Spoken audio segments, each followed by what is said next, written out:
Like, subscribe, share. हमारे देश में टीवी आस्थावान लोगों की कमी नहीं है। 71778। आस्था किसी की मोहताज नहीं होती और आस्थावान मनुष्य किसी पर आश्रित नहीं होता है। इनमें सबसे जीवंत उदाहरण ग्राम संजापुर, जिला मैनपुरी के गंधर्व सिंह ने प्रस्तुत किया। दोस्तों, भारत एकमात्र ऐसा देश है जहां सभी धर्मों के लोगों को पूर्ण आज़ादी है। जिसकी जहां आस्था है, जिस देवता पर आस्था है और जिस पंथ पर आस्था है, चाहे जिस गुरु पर आस्था है, कोई प्रतिबंध नहीं है। पूर्ण स्वतंत्रता है। यहाँ विभिन्न धर्म, विभिन्न जातियाँ, विभिन्न भौगोलिक स्थितियाँ हैं। सभी धर्म एक दूसरे के लोग एक दूसरे जगह आ जा सकते हैं और सभी धर्म के लोग आपस में मिलकर त्यौहार मना सकते हैं। दोस्तों, ग्राम संजापुर, पोस्ट पुंडरी, जिला मैनपुरी में गंधर्व सिंह शाक्य ने अपनी सामर्थ्य से बिना किसी की सहायता से भगवान गौतम बुद्ध की प्रतिमा मंदिर में स्थापित करवाया और बड़े ही हर्षोल्लास के साथ लोगों के बीच प्रसाद वितरण करवाया गया। इनका जन्म लुम्बिनी में 563 ईसा पूर्व इक्ष्वाकु वंशी क्षत्रिय शाक्य कुल के राजा शुद्धोदन के घर में हुआ था। उनकी मां का नाम महामाया था, जो कोली वंश से थी, जिनका इनके जन्म के 7 दिन बाद निधन हुआ। उनका पालन महारानी की छोटी सगी बहन महाप्रजापति गौतमी ने किया। 29 वर्ष की आयु में सिद्धार्थ विवाहोपरांत एकमात्र प्रथम नवजात शिशु राहुल और पत्नी यशोधरा को त्याग कर संसार को जरा मरण दुखों से मुक्ति दिलाने के मार्ग एवं सत्य दिव्य ज्ञान की खोज में रात्रि में राजपाठ का मोह त्याग कर वन की ओर चले गए। वर्षों की कठोर साधना के पश्चात बोध गया बिहार में बोधि वृक्ष के नीचे उन्हें ज्ञान की प्राप्ति हुई और वे सिद्धार्थ गौतम के नाम से बुद्ध बन गए, भगवान बुद्ध बन गए। इतिहासकार पंडित कोटा वेंकटचलम के अनुसार गौतम बुद्ध का जन्म 1887 में तथा निर्वाण 1807 में ईस्वी पूर्व में हुआ था और अनेकानेक इतिहासकार मानते हैं कि भारतीय तिथिक्रम वंशावलियों का पुरातत्व के अनुसार बुद्ध निर्वाण की यही तिथि सिद्ध हुई है। बुद्ध की शिक्षाओं का सार है शील, समाधि और प्रज्ञा। सर्व पाप से विरति ही शील है। शिव में निरंतर निरति समाधि है। इष्ट अनिष्ट से परे संभाव से रति प्रज्ञा है। भगवान बुद्ध प्रज्ञा व करुणा की साक्षात मूर्ति थे। ये दोनों ही गुण में उत्कर्ष की पराकाष्ठा प्राप्त कर समरस होकर समाहित हो गए थे। महात्मा बुद्ध के अनुसार धार्मिक और आध्यात्मिक क्षेत्र में सभी स्त्रियों एवं पुरुषों में समान योग्यता एवं अधिकार है। इतना ही नहीं, शिक्षा, चिकित्सा, आजीविका के क्षेत्र में भी वे समानता के पक्षधर थे। उनके अनुसार एक मानव का दूसरे मानव के साथ व्यवहार मानवता के आधार पर होना चाहिए, न कि जाति, वर्ण और। मनुष्य जिन दुखों से पीड़ित है उनमें बहुत बड़ा हिस्सा ऐसे दुखों का है जिन्हें मनुष्य ने अपने अज्ञान, गलत ज्ञान या मिथ्या दृष्टियों में से पैदा कर लिया है। उन दुखों का प्रहार अपने सही ज्ञान द्वारा ही संभव है। किसी के आशीर्वाद या वरदान से उन्हें दूर नहीं किया जा सकता। सत्य या यथार्थता ज्ञान ही सम्यक ज्ञान है। अतः सत्य की खोज दुख मोक्ष के लिए परम आवश्यक है। खोज अज्ञात सत्य की ही की जा सकती है। यदि सत्य किसी शास्त्र, आगम या उपदेशक द्वारा ज्ञात हो गया है तो उसकी खोज नहीं। अतः बुद्ध ने अपने पूर्ववर्ती लोगों द्वारा या परंपरा द्वारा बताए सत्य को नकार दिया और अपने लिए नए सिरे से उनकी खोज की। बुद्ध स्वयं कहीं प्रतिबद्ध नहीं हुए और न ही अपने शिष्यों को कहीं बाधा। उन्होंने कहा कि मेरी बात को भी इसलिए चुपचाप न मान लो कि उसे बुद्ध ने कही है, उस पर भी संदेह करो और विविध परीक्षाओं द्वारा उसकी परीक्षा करो और जीवन की कसौटी पर उन्हें परखो। अपने अनुभवों से मिलान करो। यदि तुम्हें सही जान पड़े तो स्वीकार करो, अन्यथा छोड़ दो। यही कारण था कि उनका धर्म रहस्याडंबरों से मुक्त, मानवीय संवेदनाओं से ओतप्रोत एवं हृदय को सीधे स्पर्श करता है। मनुष्य जिन दुखों से पीड़ित है उनमें बहुत बड़ा हिस्सा ऐसे दुखों का है जिन्हें मनुष्य ने अपने अज्ञान, गलत ज्ञान या मिथ्या दृष्टियों में से पैदा कर लिया है। उन दुखों का प्रहार अपने सही ज्ञान द्वारा ही संभव है। किसी के आशीर्वाद या वरदान से उन्हें दूर नहीं किया जा सकता। सत्य या यथार्थता ज्ञान ही सम्यक ज्ञान है। अतः सत्य की खोज दुख मोक्ष के लिए परम आवश्यक है। खोज अज्ञात सत्य की ही की जा सकती है। यदि सत्य किसी शास्त्र, आगम या उपदेशक द्वारा ज्ञात हो गया है तो उसकी खोज नहीं। अतः बुद्ध ने अपने पूर्ववर्ती लोगों द्वारा या परंपरा द्वारा बताए सत्य को नकार दिया और अपने लिए नए सिरे से उनकी खोज की। बुद्ध स्वयं कहीं प्रतिबद्ध नहीं हुए और न ही अपने शिष्यों को कहीं बाधा।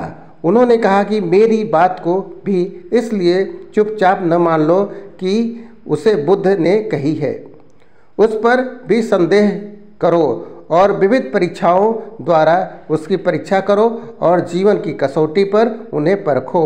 अपने अनुभवों से मिलान करो। यदि तुम्हें सही जान पड़े तो स्वीकार करो, अन्यथा छोड़ दो।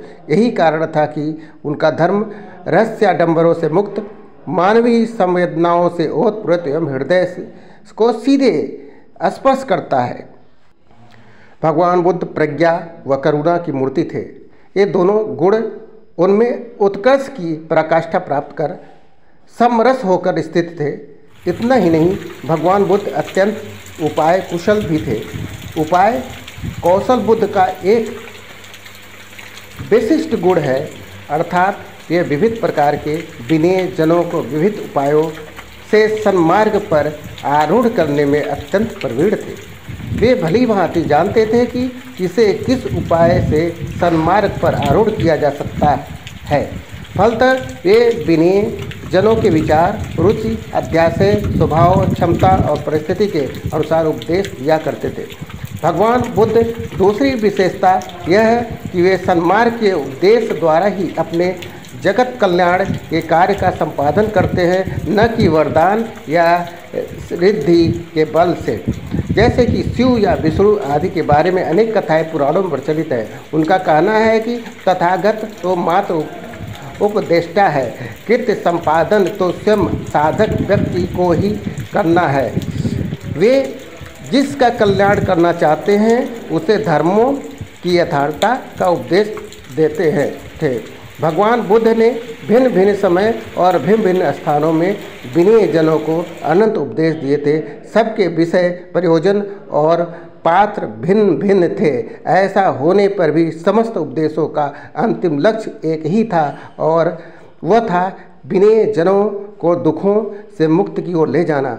मोक्ष का निर्माण समस्त उपदेशों का एकमात्र रस है।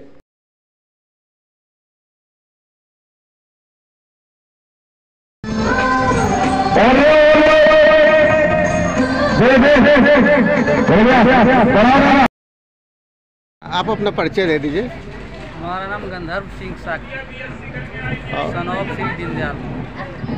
ये स्थान कौन सा है? ग्राम संजापुर, संजापुर पोस्ट पुडरी। अच्छा, ये कैसा मतलब प्रतिमा का अनावरण हुआ है? बौद्ध इसमें किसका योगदान रहा है? इनका व्यक्तिगत योगदान है। अच्छा, आपका व्यक्तिगत योगदान है। तो बहुत दिन से मनोकामना कुछ पूरा हुआ है क्या इसमें? नहीं, वो मतलब ऐसे ही श्रद्धा है। श्रद्धा विचार। अच्छी बात है, बहुत बढ़िया है। गौतम बुद्ध जी का मूर्ति का प्रतिमा का अनावरण किए हैं, वो भी अपने मतलब सामर्थ्य के हिसाब से। धन्यवाद। एक बार भगवान बुद्ध चेतवन बिहार में रह रहे थे। भिक्षु चक्षुपाल भगवान से मिलने के लिए आए थे। उनके आगमन के साथ उनकी दिनचर्या, व्यवहार और गुणों की चर्चा भी हुई। भिक्षु चक्षुपाल अंधे थे।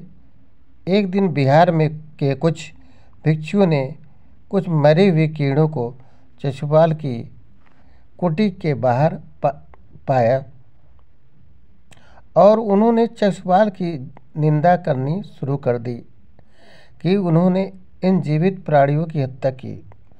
भगवान बुद्ध ने निंदा कर रहे उन भिक्षुओं को बुलाया और पूछा कि क्या तुमने भिक्षु को कीड़े मारते हुए देखा है? उन्होंने उत्तर दिया, नहीं।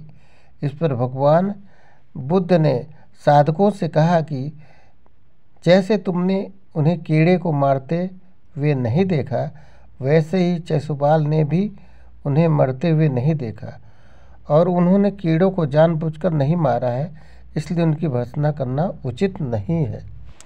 भिक्षुओं ने इसके बाद पूछा कि चक्षुपाल अंधे क्यों हैं? उन्होंने इस जन्म में अथवा पिछले जन्म में क्या पाप किए हैं? भगवान बुद्ध ने चक्षुपाल के बारे में कहा कि वे पूर्व जन्म में एक चिकित्सक थे। एक अंधी स्त्री ने उनसे वादा किया था कि यदि वे उसकी आंखें ठीक कर देंगे तो वह और उसका परिवार इनके दास बन जाएंगे। स्त्री की आंखें ठीक हो गई, पर उसने दासी बनने के भय से यह मानने से इनकार कर दिया। चिकित्सक को तो पता था कि उस स्त्री की आंखें ठीक हो गई है और झूठ बोल रही है। उसे सबक सिखाने के लिए या बदला लेने के लिए चक्षुपाल ने दूसरी दवा दी। उस दवा से महिला फिर अंधी हो गई। वह कितना ही रोई पीटी, लेकिन चक्षुपाल जरा भी नहीं पसीजा। इस पाप के फलस्वरूप अगले जन्म में चिकित्सक को अंधा बनना पड़ा। एक बार भगवान बुद्ध अपने अनुयायियों के साथ किसी गांव में उपदेश देने जा रहे थे। उस गांव से पूर्व ही मार्ग में उन लोगों को जगह जगह बहुत सारे गड्ढे खुदे मिले। बुद्ध के एक शिष्य ने उन गड्ढों को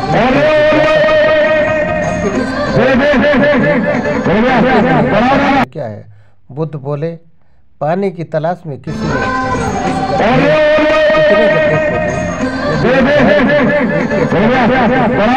तो उसे पानी पर वो थोड़ी देर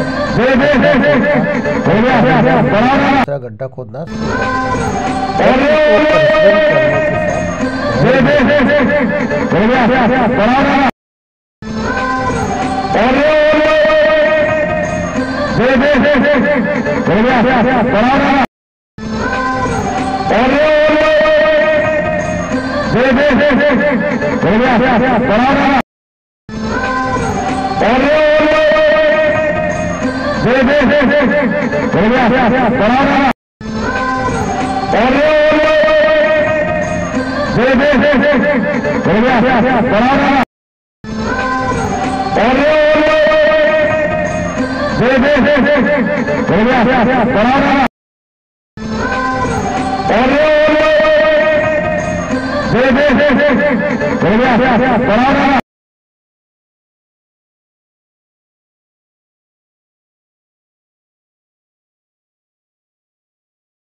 उसका उद्घाटन हुआ। अच्छा, ठीक है, धन्यवाद।